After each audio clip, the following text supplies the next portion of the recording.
یہاں پر میں اپنے ناظرین کے لیے ایک بڑی خاص بات عرض کرنا چاہوں گا، اور وہ یہ ہے کہ یار ہمیں آج تک اس مسئلے کی سمجھ نہیں آئی ہے، ہم کیوں لوگوں کے پیچھے چل رہے ہیں؟ ہمیں یہ بات سمجھنی پڑے گی کہ یہ اللہ رسول جن کو چن لیں وہ عام نہیں ہو سکتے۔ آپ دیکھیں نا، میرے سامنے کوئی سیبوں کی ریڑھی کھڑی کر دے اور مجھے کہے چن لے، تو ظاہر سی بات ہے میں چھوٹے دانے تو نہیں نہ اٹھا سکتا، گلے ہوئے بھی نہیں اٹھا سکتا، خراب بھی نہیں اٹھا سکتا، میں تو اچھے سے اچھا اٹھاؤں گا نا۔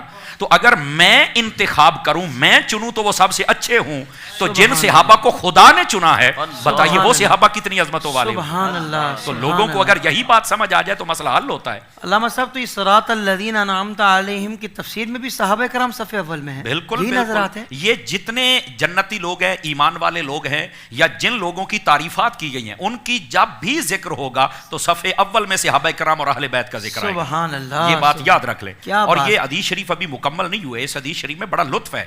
محبوب پاک صلی اللہ علیہ وسلم نے ارشاد فرمایا اللہ نے میرا انتخاب فرمایا اور میرے بعد میرے صحابہ کا انتخاب کیا۔ یہاں پر ایک نقطہ تو یہ ہے کہ جن کو رب چنے وہ کتنے عظیم ہیں، اور دوسری بات یہ جو اللہ کے چنے ہوئے پر اعتراض کرے، میں سمجھتا ہوں کہ آپ کو اپنا ڈی این اے ٹیسٹ کرانا چاہیے بیٹے۔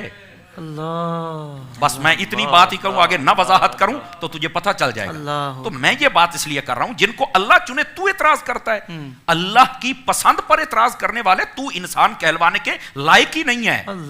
تمہیں خدا کا خوف کرنا چاہیے۔ اور پھر محبوب پاک علیہ السلام نے آگے تو کمال کر دیا نا، آپ نے فرمایا اللہ نے میرا انتخاب فرمایا، میرے بعد میرے صحابہ کا کیا اور کمال کر دیا۔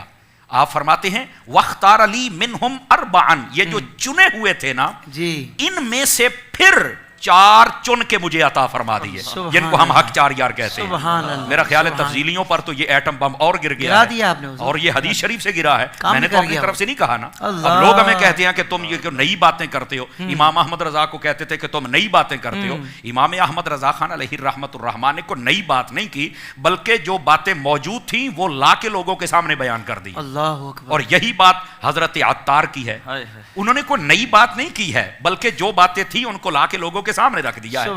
اور کئیوں کے پیٹ میں مروڑ ہونا شروع ہو گیا، یہ کیوں ہوا؟ میں نے کہا اب پتہ چلا نا، یہ نباز قوم ہیں، یہ حکیم الامت ہیں، سمجھ آئی نا، یہ زمانہ شناس لوگ ہیں، ان کو پتہ ہے کہ ہم نے بیماری کا علاج کیسے کرنا ہے۔ بے شک اس میں کوئی میں بالکل اس بات کو بھی سمجھنے کی ضرورت ہے۔ فرمایا ان چنے ہوئے میں سے 4 پھر چنے۔ جب چنے ہوئے میں سے بندہ انتخاب کرتا ہے نا تو پھر ایسے نہیں کرتا ہے، ہم کریں تو ایسے۔ جب رب نے انتخاب کیا نا تو پھر ایک ابو بکر بنے، ایک عمر بنے، ایک عثمان بنے، ایک مولا علی بنے تھے۔ سبحان اللہ، یہ ہیں وہ 4 جن کو اللہ رب العزت نے چن کر محبوب کریم علیہ السلام کو عطا فرمایا۔